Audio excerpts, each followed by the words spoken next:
Good morning. It's 1st of November 2023. I'm in Minsk. Thanks for joining me here at Dore in Belarus.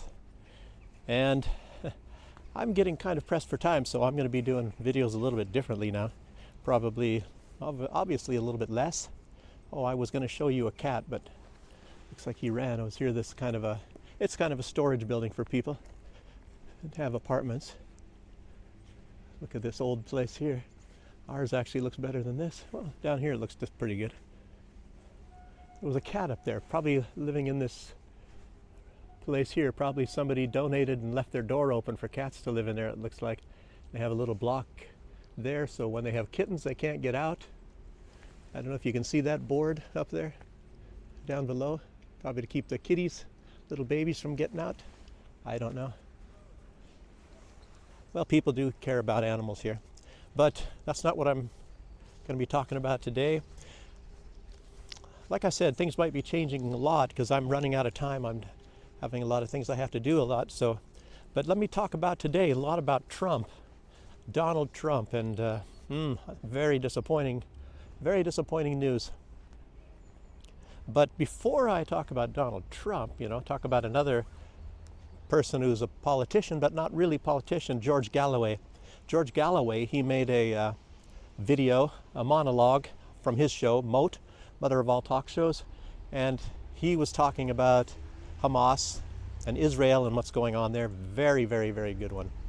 And along with that, I'm going to talk about another talk show, which was from Jimmy Dore, and that's going to lead into what I'm talking about Trump, because Jimmy Dore, he made a video about Donald Trump, and it's about Donald Trump like swearing vengeance on Hamas. It makes you wonder, why would Donald Trump swear vengeance? Hamas never did anything to him.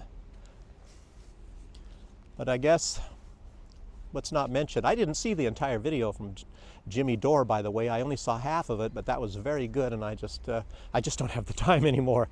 So to sit around and watching all kinds of videos, and I have to go through news anyway to a large extent. But he I don't know if Jimmy Dore was going to talk about it or not, but it probably has a lot to do with the fact that his son-in-law has roots in Belarus. I think his grandparents or something, or one of them, comes from Belarus. And anyway, he's Jewish, and so is Ivanka, I think. Ivanka, his daughter, who's married, of course, to Jared Kushner. And I guess that makes him feel he has to support Israel. But Israel does not necessarily have much to do necessarily with Judaism. So, and the party that Benjamin Netanyahu is, I don't even know if they even believe in God. So let me get into what's going on here. So Jimmy Dore made a video based on what Donald Trump said, I guess, the day before. And it was Donald Trump is going to be trying to jump into the driver's seat of the Kill Palestinians bus. He said Hamas, but he means 100%. He means the Palestinians. Because in his talk he said he would back Israel 100% on what they are doing, which is, like Jimmy Dore, he's very honest about this. I've been saying this for years, like Donald Trump seems to have a insatiable hatred of Muslims, and he tries to hide it to a certain extent, but it always comes out. He's never said anything really that positive, and anything he says is, go after the Muslims. And Donald Trump, Jimmy Dore, he mentions, that Donald Trump is the only president, at least in our lifetime, that didn't start any new wars. All the other ones are big warmonger presidents, and we had this opinion that Donald Trump was not a warmonger, but, guess again, because he, well, like I said, I should stay to script. I'm going through all the information, and a lot of time I miss something. So that's Donald Trump's biggest flaw in his personality. Everything else, for the most part, what he did as president was pretty good. He made promises and didn't keep them, just like all of them do, like to solve this problem and solve that problem, like solve Social Security and and all that, the problems in Social Security. But his hatred of Muslims is the only thing that I would say that prevents us from being able to call Donald Trump some kind of a humanist, you know. They all have flaws. All of these people are running for president, whether it be Democrats or Republicans. And there's always something negative you hear about them. I don't know. Anybody out there, if you find somebody running for president that is more accurate on what most people want about, you know, they don't bite into this fake crap from global warming and their COVID sort of stuff is not like run out and get a shot and go bomb some people somewhere and wokeism and all the garbage that you know, one or I don't know if there's anyone out there that has a good stance on all this stuff, but you know, Donald Trump, I used to say, well, he's about the best there is, even though he's got his flaws. But I tell you what he's saying about that, you know, he's basically saying, let's go kill all the Palestinians, drive them out of there. Israel, of course, wants to take that land. That's the whole idea. Jimmy Dore said that multiple times. They want to, it's ethnic cleansing. It's not really genocide. It's genocide, I believe they were saying, is to try to get rid of a whole entire race of people, no matter where they're at on planet Earth. And even Adolf Hitler wanted to expel Jews to Palestine area. I don't know if I mentioned this. I was going to mention this in a video, but I didn't do the video, and it talks about this plan to split Gaza in two. The Israelis don't want to drive the Palestinians into the desert, into the Sinai desert of Egypt, and Egypt doesn't like that idea very much, to shift the problem onto their country. And that's the whole idea about splitting Gaza in two. And they're trying to push them all into the southern part. Of course, they're bombing the southern part as well, and they're making excuses when they're bombing these refugee camps and killing hundreds of people and children, lots of dead babies and all that. And they're saying, well, we told them to go to the south, but the problem is they're bombing the south too, and they're killing people there. They really don't care. That's the whole point of all this. And all these politicians are playing as if they do care. Oh, we're trying to minimize the death toll on innocent civilians. They're not trying to do that at all. They just don't really care. I'll tell you what, I don't even know if there is any Hamas people in any of these places that they're bombing. They just bomb a place. And they're saying, oh, they're underneath the hospitals and the schools. That's why we're bombing all the schools and all the hospitals. You know, BS. Well, how is it that an entity like Iran, when they go after terrorists, they get the terrorists and they don't kill anybody else besides? Russia doesn't do that. They don't have what we would call in America collateral damage, killing everybody around just to get one person. And I might have mentioned already, but there was one time a spiritual leader of Hamas, nothing to do with the military, and he was after some services in a mosque, he was leaving the mosque. And he's in a wheelchair. He was like some guy in his 70s or something, all white hair and confined to a wheelchair. And Israel bombed him leaving and killed all the people around. 16 were killed. I don't know how many injured, 20 or 30. That was quite a few years ago. But that's just how they do it. They just don't really care. They just don't care. And I think in Islam, they have some sort of a policy that it is atrocious to kill innocent people, no matter what and how. So that's why it doesn't make any sense what happened on October 7th, supposedly, that Israel killed all these people. And then you find out, like I mentioned before, and it's being avoided like the plague. It's being avoided like the plague. That it looks like Israel, because there's just too many witnesses and too much evidence put out in Israeli publications, that it was Israel that killed most of those people on October 7th that caused this entire flare-up, what's going on here. I mentioned that in a video, and there are others that have mentioned it. Of course, it was put out in main part by the Gray Zone, which is very reliable reporting. So the Duran and everybody references the Gray Zone. They're very, very good.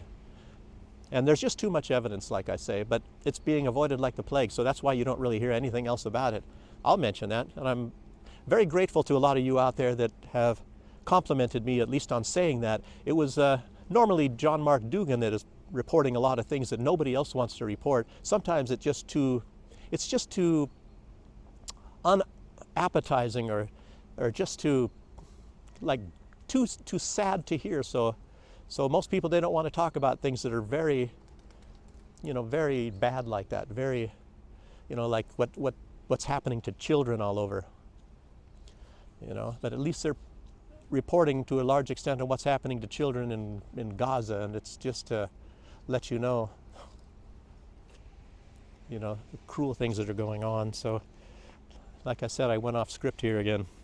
Trump, his biggest flaw, I don't know why he has this hatred of Muslims. It's not like he must not have known Muslims or something. When you start meeting people, for example, you have some dislike. You're told maybe your whole life that these people are bad and those people are bad or whatever. But then when you stop and you get to know people, you find out most people are just the same as you are, and they're humans as well. And this reference to calling certain people's animals and things like that, I tell you, we're going to have a lot of problems in humanity when we keep on doing this sort of thing. So I just want to say that. And I don't know how his daughter influences him. She might not go out and meet regular people, only rich people. In the rich circles, people are snobby and have lots of money and they're beautiful and all that. So maybe, they don't know the poor people, that they smell a little bit. I really don't know. But he likes Benjamin Netanyahu, Donald Trump, as well. And so he's buddies with, and most politicians don't like Benjamin Netanyahu. And I can see why. He's a, who was it? It was George Galloway who was mentioning in his video that Benjamin Netanyahu is from some of the worst parts of this Zionist, a terrible branch of the, Zionism is a branch supposedly of Judaism, but I think a lot of Jews don't like the Zionists. They don't want anything to do with them. And, they're against Israel mostly because of that. But then supposedly Benjamin Netanyahu is of the worst group of the Zionists. And a lot of the cruel things, I think it was George Galloway saying that Netanyahu, Benjamin Netanyahu, is like Satan. He's just a very evil person. And you see that a lot of blood on the man's hands, a lot of blood. I don't see how anybody can support people like that. I think he was saying that these people don't even believe in God. This branch of Zionism. And they hate Christians too. And it brings to mind, this is what I really wanted to say as well. There's a piece of wisdom, and I'm not sure if it's in the Quran or if it's in the Hadith, which is, that's also a sacred writing for Muslims. It's, they noticed, let me tell you what the Hadith is. It's, I think they noticed that Muhammad was some kind of a special person, so there were people like following him around and writing down everything he said and everything he did. And a lot of it, of course, has been misinterpreted and things. You'd be surprised to find out that Muhammad said the greatest person that ever lived was Jesus. So they would want you to believe something the opposite, that they hate the Christians or something like that. There's even a book of Jesus in the Quran. So, and they're like, sort of like sister religions, believe it or not. And so, but actually the Muslims believe that the holy religions are Judaism, Christianity, and Islam, of course. And like I said, wherever this writing comes from, and I'm not even quite sure myself because somebody's going to be coming through here. So, but it's, no good, he's going somewhere else. Somebody dragging some boxes somewhere. I don't know if you can see that. Okay, it says, this writing, it says, a Christian is your friend. I don't know if it said Christians or a Christian, so figure it out maybe yourself. A Christian is your friend. A Jew is your friend. But a Christian and a Jew that are friends are your enemies. And to explain what that is, you'll figure it out yourself, but I'll just kind of give you a little bit of a shortcut if you've never heard this before. So when Christians and Jews are friends, it spells trouble for Muslims. And this has turned out to be true. And it stems from the primary fact that mostly Christians love Jesus, of course. Otherwise it wouldn't be called Christianity. And most, and I'm not saying all, but primarily Jews hate Jesus. A lot of Jews have a real hatred, and they said if he ever came back, they'd kill him again. So that makes you wonder, so how can Jews and Christians be friends when they're diametrically against what the other one believes in? So that's what why the Muslims say this. So it shows that they will be traitors. So when Christians and Muslims are friends, according to that wisdom, it shows that they'll be traitors to their own beliefs.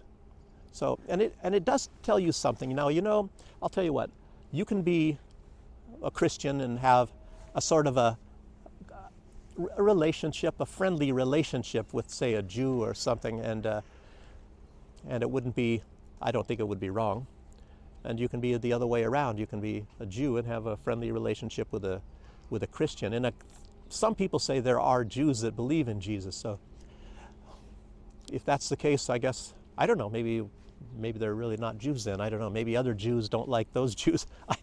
I'm not a big religious person, so, and I have my own sort of beliefs, and some people say, it's a difference between spirituality and religion, and I don't know, a lot of religion are just ideologies, and and the Islamic people, they follow their religion a lot more closely than, say, like a Christian would normally, or a Jew would, or whatever. And I don't know. You can sit here and you can go for years on trying to figure out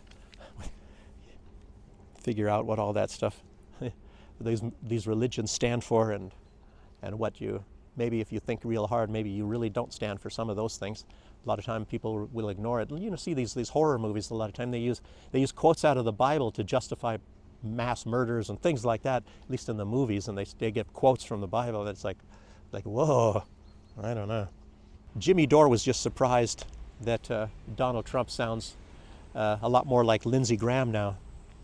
And he said it could be because Sheldon Adelson,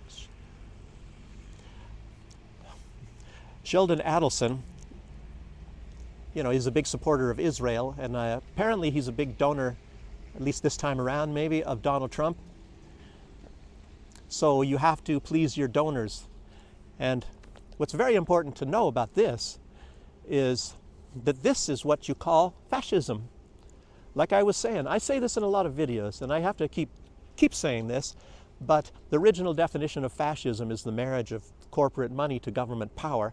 And when you see somebody like this, like Sheldon Adelson, giving Donald Trump a huge donation to run for office, so what else is that? What else is that? Donald Trump, say he gets into office, and I don't know, these rich guys, they just have millions, tens of millions of dollars to spare. Makes you really wonder, maybe we need a little bit of a socialism or something. But in any case, it's just like Barack Obama. He got most all of his money from banks. So he was the banker's president. I think I'm in the wrong place. Looks like getting invaded by babushkas here. Babushkas. Let's see. I'll step on the path. I'll go into the grass here, because it seems to be the only place that people walking in this park is on that sidewalk, and there's not that much room to stand there. So Jimmy Dore, of course, emphasized that it's Israel's goal is to rid the entire area of Palestinians. And of course, the Zionist Israelis believe that land is theirs. God gave it to them. Maybe like a former kingdom of David or something like that. I mentioned that. A lot of people are a lot more up on this than I am. And along with fascism, you remember Barack Obama. He was talking about the transatlantic partnership. That would be fascism on steroids, because it was profits, as you remember. And that's one good thing about Donald Trump as well. He ripped that up, and now he's becoming what he ripped up. He ripped up that transatlantic partnership agreement, which makes corporations king. that corporations will run the governments, and that's sort of how it works anyway. But here, I'm in Belarus, and that doesn't happen. The government is in charge here. In the West, they just make you think the government is in charge, but it's not. It's money. It's money that is in charge, money of their political donors, and that's what makes them make the policies that you don't want, but it benefits some big businesses. And so you come to Belarus, and then you find out, you start to compare of what it's like here and the policies that the government makes here, and then compare them with the policies that they're in the West. And you see people protesting in the streets all the time about government policies in the West. You don't ever see that here, really. You saw something about an election, it was in 2020, but that was staged from the outside. And that's easy to do with propaganda, and that's what they did. And of course, they waited for the opportune moment. But the government here, normally, what the policies that they come through, you can always find out that there is a greater benefit for the people of that. And sometimes if you have some sort of a difficulty figuring that out, it's, that, oh, maybe they should do this and maybe they should do that, but it's always has to do with money. And we don't deal with fake money over here. In the United States, they just keep printing up the money and they just throw it out. But the strange thing is, they send millions and billions to make war in other countries and saying how good it is for America to create jobs to make weapons. So you get a job making bullets or shells or something to go in some country on the other side of the globe and kill other people. It's just amazing. And then you've got to figure out what the heck is going on here. But that's how it works in the West, And over here they have to make weapons to defend themselves from from the attacks on the West. But look what happened in Ukraine. Pumping Ukraine full of weapons up until 2014, and then amassing the troops on the border, and then Russia had to do a preemptive attack because all those years all that time they've been bombing Donbass and killing, what was it? I don't know how many thousands or whatever of people they killed, of innocent shelling and bombing children in school buses, bombing a school bus filled with children. I mean, that's what the good guys do, I guess, nowadays. It's incredible. It's incredible. But yeah, I'm just glad that I'm over here and they don't. It's a completely different philosophy. And I tell you what, it's like coming to another world. You live in the United States or somewhere over there in Europe, and I'll tell you, I'm going to be interviewing a few people, and one of them is going to be very soon here. Maybe it'll be tomorrow, because I will have time tomorrow. I actually don't have that much time today, and here I'm flapping my jaws anyway. But tomorrow I'm going to be interviewing somebody from Paris, lives in Paris, and lived in other countries as well, but lived many, many years in France now. And she's going to tell you what it's like over there, because she knows what it's like here in Belarus, and she knows what it's like over there. So you'll hear it from somebody else's mouth rather than mine, and that'll be good for you to hear. So anyway, mostly what I just want to say right now is, all of this crap that's going on in the rest of the world, they have a system over here in Belarus, and I don't really care how they're trying to explain democracy and stuff like that over the West. Whatever the heck it is, it doesn't work. But whatever they have here, it does work. And I hope it stays this way, because this is a lot better, trust me, over here than over there. A lot of the money is a lot less here, but then, what you earn, but the prices, of course, are lower, and you're just a lot more happy over here, and you feel a lot more freedom, and you feel a lot safer. It's just a huge difference, and I don't really know how to emphasize that to you, but you can see videos from other people that live here that are from the West, and they'll tell you the same thing, but they don't want you to know that stuff in the West. Like I just might have mentioned at one other time, the United States embassy here told us to get out. They didn't say, well, we request you get out, something is unsafe or whatever like that. They told us to get out.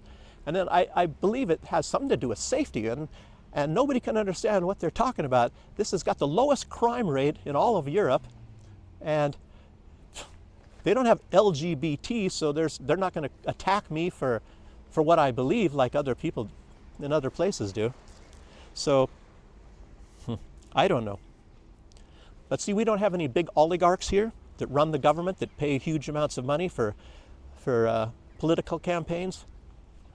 And like I say, I don't know about what the Belarusian people, a lot of them are convinced brainwashed that all that stuff that they hear about the West is, it's not true. They're just exaggerating. They're making it all up, you know, about all of the bad stuff. People doing drugs, 100,000 people in America dying of drug overdoses, and the crime, and ripping everything off out of the supermarkets. Now they're putting up pictures of products in the stores because shoplifting is legalized, and they can't put the products out because the stores will go broke.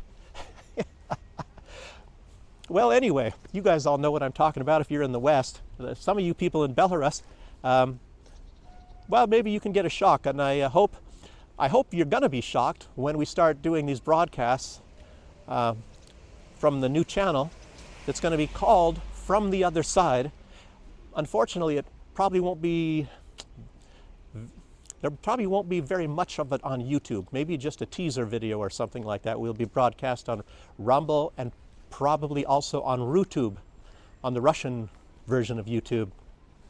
And of course, maybe a few other places as well. So I hope you're going to join us on that. But in the meantime, I'll still be making this channel. And that's about all I have to say for right now. Thanks for joining me. And yeah, maybe I can do that video tomorrow, like I'm telling you, about getting an interview from somebody from Paris. And thanks for joining me today, and I'll see you for the next time. Bye-bye.